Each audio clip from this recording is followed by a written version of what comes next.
Even now, as I write this, I still can't believe how far my parents went to screw me over. But I guess that's the way it's always been. Ryan was the golden child, and I was just an afterthought. But not anymore. It's been about 3 years since I last updated, and I wish I could say life has been smooth sailing. After the insanity with my dad trying to steal my house, I thought things had finally settled down. I thought I had left all the family drama behind me for good. But if there's one thing I've learned, it's that my family will never stop trying to drag me back into their toxic mess, no matter how hard I try to distance myself.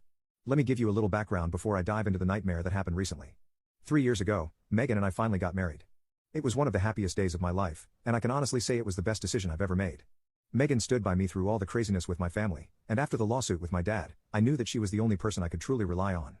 We had a small, intimate wedding, just close friends and a few relatives from Megan's side. I didn't invite my parents, my brother, or anyone else from my family.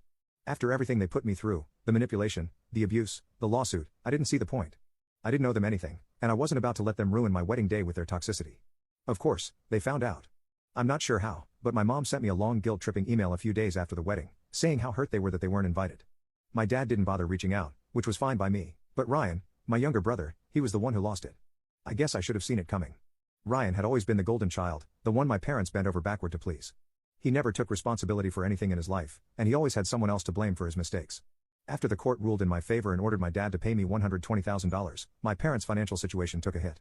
They weren't bankrupt or anything, but they weren't living as comfortably as they used to. Ryan, being the spoiled brat he is, couldn't handle it. He didn't get the house he thought he was entitled to, and his dad had to cough up a huge chunk of money. I guess that was the beginning of the end for him.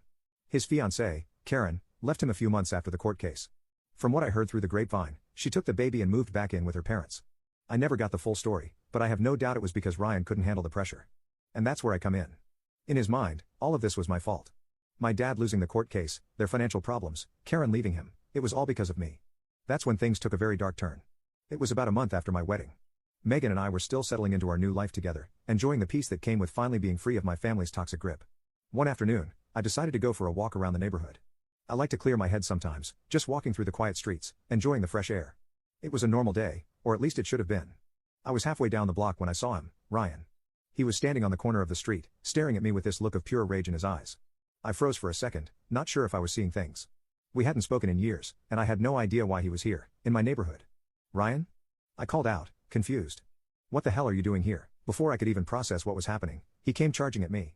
He wasn't empty-handed either, he had an iron rod in his hand, like something ripped straight out of a construction site. What the, Ryan? I shouted, trying to back away, but he was too fast. He swung the rod with all his strength, and before I could even react, it connected with my side. The pain was instant, sharp, like fire spreading through my ribs. I doubled over, gasping for breath, but Ryan wasn't done. He brought the rod down again, this time aiming for my